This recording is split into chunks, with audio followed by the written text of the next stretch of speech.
नमस्कार मित्रांनो, आज आपण पाहणार आहोत 15 ऑगस्ट निमित्त खूप सोपे आणि लहान मराठी भाषण।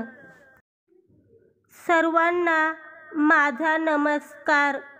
माझे नाव सिद्धी आहे। आज 15 ऑगस्ट आहे। आपला भारत देश 15 ऑगस्टला स्वातंत्र्य झाला, म्हणून 15 ऑगस्ट भारताचा स्वातंत्र्य दिन म्हणून साजरा करतात। या दिवशी आपण झेंडावंदन करतो, सर्वजण मिळून राष्ट्रगीत म्हणतो। हा एक आपल्या सर्वांसाठी अत्यंत आनंदाचा दिवस आहे। या दिवशी आपण देशातील सर्व शूर सैनिकांना वंदन करतो। मला माझा देश खूप खूप आवडतो।